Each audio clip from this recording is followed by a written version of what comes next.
Muy buenas tardes a todos, ¿qué tal? ¿Cómo se encuentran?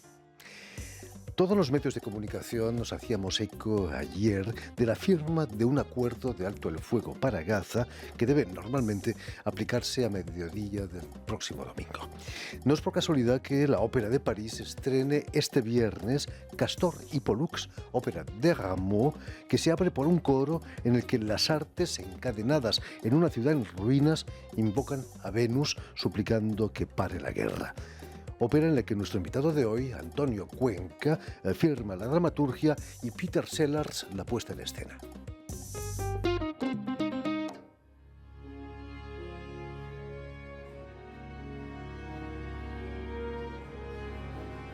I've always wanted to do this opera because it addresses, I think, the biggest questions in front of the human race. The story of Castor and Pollux is these two brothers, one of whom was killed in the war and the other is surviving. The brother who survives actually has to go and find in the underworld the brother who died. They want to bring him back, of course, because you want to bring somebody back, and the only way you can bring somebody back is you have to take their place in the underworld. So this whole opera is the recovery. Visiting the living and the dead, bringing the living and the dead together, repairing a wounded, broken society, and building a new generation. Muy buenas tardes, Antonio. Antonio Buenas Cuenca. tardes. Bienvenido a Gracias Radio por la Francia invitación. Internacional. En el final del prólogo, como decía Peter en el vídeo, Venus, diosa del amor, ha seducido y encadenado a Marte, dios de la guerra, y las artes son de nuevo libres y Marte encadenado, ¿no? La imagen de las artes encadenadas por la guerra es algo hoy en día muy significativo. Sí, de hecho, el prólogo de esta obra no se suele representar. Es el prólogo de una primera versión de Castor y Pollux que escribió Rameau al final de los años 30, 1737 por ahí, y que se dejó de representar cuando él creó una nueva versión de la obra en 1754 por ahí. ¿Se sabe la razón por la cual no se representaba? ¿Porque era demasiado antibelicista, quizás? Bueno, se pensó, sobre todo en la época moderna, que era demasiado circunstancial. O sea, se decía que el prólogo celebraba un tratado de paz de la época en la guerra de Polonia, etcétera, y que no resultaba interesante. Pero cuando uno lo escucha hoy en día y ve esa imagen de las artes, las ciencias, la poesía encadenadas, mientras que toda la atención y los recursos van hacia Marte, resulta increíblemente actual. Y a Marte a veces no solamente al dios de la guerra, sino también al planeta Marte, también, Sí, ¿no? Para también. viajar al planeta Marte. A Peter Sellars le gustaría quitar las cadenas de las artes, ¿no? Y encadenar a los militares. Sí, el tema del prólogo, y sobre todo tal y como lo dirige Peter, nos da a entender que tal vez hoy en día, bueno, tal vez no, seguramente hoy en día lo que se necesita no es tanto a Marte, al dios de la guerra, sino a las artes, a las ciencias, a más belleza, a más concordia. Y, y de eso trata la ópera también, del proceso, el esfuerzo colectivo e individual que todos tenemos que hacer para llegar a esa meta donde nos acercamos de Venus y nos alejamos de Marte. Por supuesto. El amor como antídoto de la guerra puede ser algo maravilloso, pero ¿no es algo ingenuo también? Supongo que sería ingenuo si la obra acabase con el prólogo, pero así no es. Quedan 5 actos después de todas las dificultades, el sufrimiento, los sacrificios, las contradicciones que pueden existir en tratar de ir más allá de esas oposiciones. En el prólogo me contabas que Cupido sale mal parado, ¿no? Sí, bueno, en la obra y tampoco, bueno, en la obra, en el espectáculo, al final del prólogo, el hijo de Marte y de Venus, Cúpido, logra crear una paz precaria, pero paz, em, hasta que el equipo de seguridad de Marte, en un gesto de venganza y de paranoia, le asesinan. Terrible, ¿no? Sí, El que está armado siempre con una flechita, ¿no? Un arco y una sí. flecha. Sí, da la sensación de que tal vez la ingenuidad o la belleza moral de Cúpido ha ganado por un momento, pero necesita algo más que sus flechas de amor para luchar contra los rifles y las pistolas del equipo de Marte. A veces la fuerza bruta es imparable, Sí. terrible. No es tu primera colaboración con Peter Sellers, ¿no? ¿Cómo lo conociste? Bueno, yo primero conocí a Peter viendo sus obras en televisión. Cuando era joven y adolescente, recuerdo haber visto en televisión Don Giovanni, Las bodas de Fígaro. Que eran puestas en escena muy arriesgadas, ¿no? Sí, sí. O sea, son puestas en escenas que contextualizan a Mozart en la América contemporánea, de la época de Reagan sobre los todo. 80, ¿no? Sí. De las que se habló mucho últimamente, porque su puesta en escena de Fígaro eh, sucede en la Trump Tower, en la Torre Trump de Nueva Se York. me había olvidado. Y cuando hubo las elecciones en Estados Unidos en el 2016, se recordó mucho ese espectáculo. Y Peter dio a entender que él no era vaticinio ni profeta, simplemente que los Estados Unidos habían retrocedido o se habían alejado en un camino que existía en los 80 y los 90.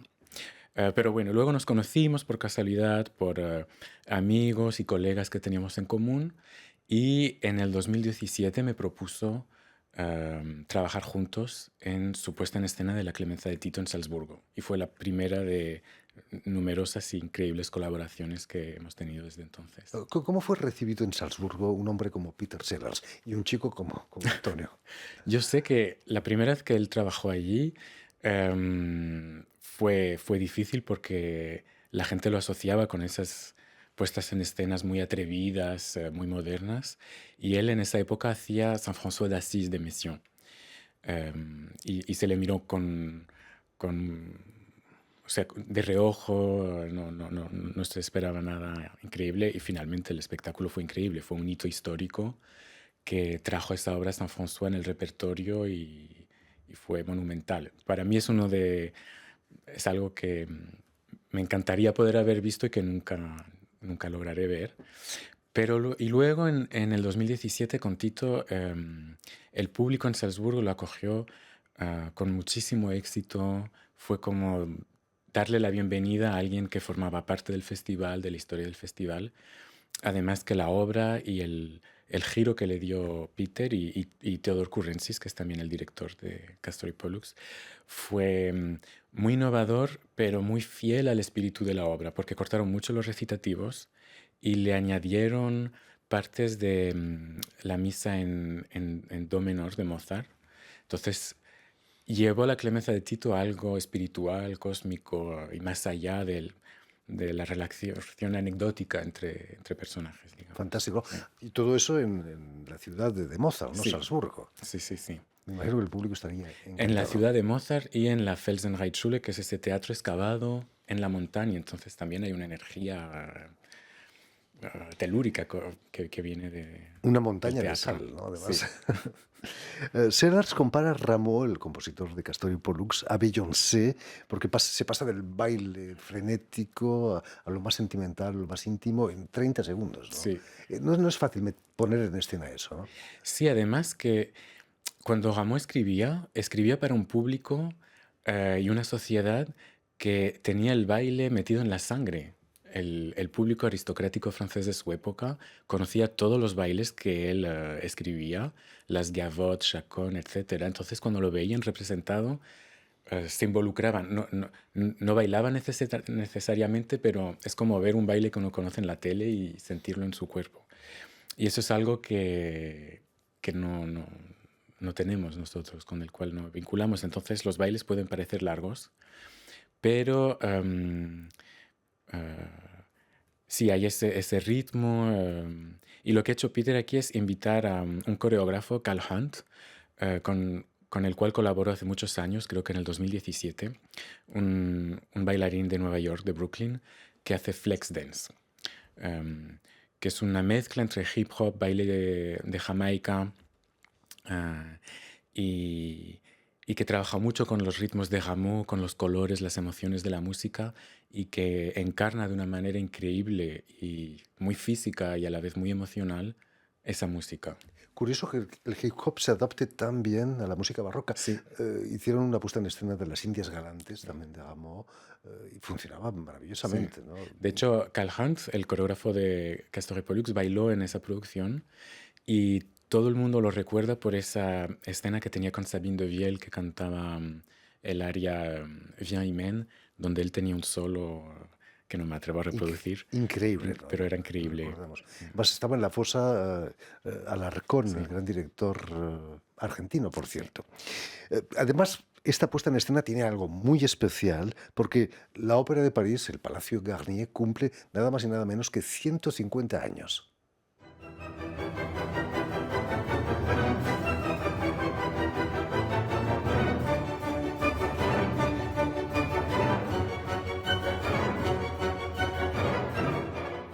150 años, ¿cómo pasa el tiempo? Tú no estabas, me imagino, No, al no, no. principio. Además, si la Ópera Garnier no es la más grande, sí quizás es la más bella del mundo, ¿no? Sí, y es el modelo absoluto de la ópera. O sea, cualquier persona que piense en un teatro, en una ópera, piensa en la fachada, en la sala, en las escaleras de la Ópera Garnier. Fantástico, esos mármoles Sí, maravillosos. Estábamos mencionando una puesta en escena del final de la época de Gall como director de la ópera, en que se estrenó Capricho, la ópera de Richard Strauss, en que al final se abría todo el escenario y detrás aparecía el foyer de la danse, una especie de pequeña joya que está Mm, detrás de la escena, que nunca es visible, ¿no? no, Es ahí donde los ricos iban a buscar a las bailarinas, ¿no? Del sí, ballet. sí. Se supone que ahí hacían las bailarinas su calentamiento, pero también ahí es donde pasaban a Y mirar los banqueros también. los mecenas, digamos. Los Sí, mecenas también hacían su... En fin, un ambiente muy diferente seguro que lo encontraremos en tu puesta en escena de la ópera de Mozart Così fan tutte, que estrenas a finales de enero, el 30 de enero, en el Teatro del sí. Athénée de París. Qué casualidad, ¿no? Eh, Estás trabajando con Sellars, conocido por sus óperas de Mozart, y tú Sí. pones en escena Così fan tutte. ¿Cómo ha salido esta puesta en escena? Sí, bueno, lo hago con una felicidad y gratitud increíble, también pensando y recordando todo lo que he descubierto y aprendido con Peter trabajando sobre Mozart. Desde luego que ese proyecto no habría sido el mismo hace 5 o 10 años. Y es una puesta en escena que hago con los músicos de Miroirs Étendus, esa compañía con quien hicimos el cuento de invierno, del que vine a hablar aquí Hace hace unos años, 6 o sí. 7 años.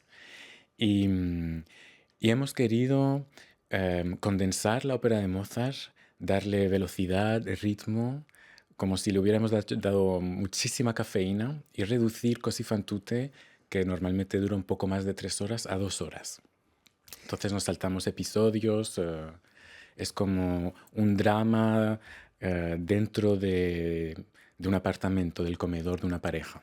Curiosamente, como en el Castor y Pollux, son dos protagonistas, no son hermanos, pero intentan poner a prueba la fidelidad de sus novias, Sí, ¿no? Tiene una actualidad increíble también, ¿no? sí, sí. Bueno, lo hermoso y bello con Così fan tutte, que hemos nombrado Così fan tutti justamente para involucrar a los hombres Por en el supuesto. título, em, es que empieza con esos dos chicos que quieren poner a prueba a sus novias, pero rápidamente acaba siendo la historia de 6 personajes y de todas las combinaciones posibles entre ellos. Y nosotros lo hemos hecho partiendo de la idea em, que las mujeres saben, entienden y saben exactamente lo que está sucediendo, nadie las está engañando. Y todo el mundo está en el escenario casi toda la obra. Parece que a mí me recuerda las compañías de teatro que existían antiguamente, donde todo el mundo actuaba a la vez, haciendo varias obras juntos. Esa es la impresión que intentamos crear en el escenario. Mucho ritmo. Hay que ser atrevido también, ¿no? Para tocar a una obra genial como es Così fan tutte. Sí, y también creo que se puede tocar y experimentar con esas obras precisamente porque las conocemos muy bien. Todo el mundo casi tiene un vínculo personal, una historia con esas óperas de Mozart y entonces podemos jugar con ellas, podemos hacer otra cosa y hacer propuestas más atrevidas que no intentaríamos con obras menos conocidas que hay que dar a conocer. Sí. Perder el respeto a veces es saludable, ¿no? Sí, bueno, se puede perder el respeto a la forma respetando el fondo, digamos. Por ejemplo, en el caso de Così fan tutte, A mí me impactó mucho que Mozart recibió la invitación para componer esta ópera de manos del emperador pocas semanas después de que aquí en París estuvieran asaltando la Bastille. Y me pregunto, y es la primera vez desde que Mozart era adulto que no elegía él mismo el libreto de una ópera, aunque haya sido de Da Ponte. Y pensé qué extraño que en un momento donde a él se le estaba apartando por ser demasiado subversivo, demasiado interesado en la noción de libertad, qué interesante que se le haya propuesto este texto que tenía como... O sea, la propuesta del emperador era traer Mozart, como disciplinarlo y traerlo de nuevo al antiguo régimen. Pero obviamente el genio y la inventividad y la creatividad de Mozart se saltó esa ambición y creó algo increíble y revolucionario. Entonces, digamos que hemos retirado el antiguo régimen de Così fan tutte y guardado Mozart. Così fan tutte. Eso lo hacen todos, ¿no? Sí. O todas, como decían. ¿Por qué es tan difícil de traducir al castellano Così fan tutte? Nadie lo traduce. No, es verdad. Sí, sí. ¿Por qué? Porque Bueno, supongo que en el italiano tiene un ritmo y una energía más como...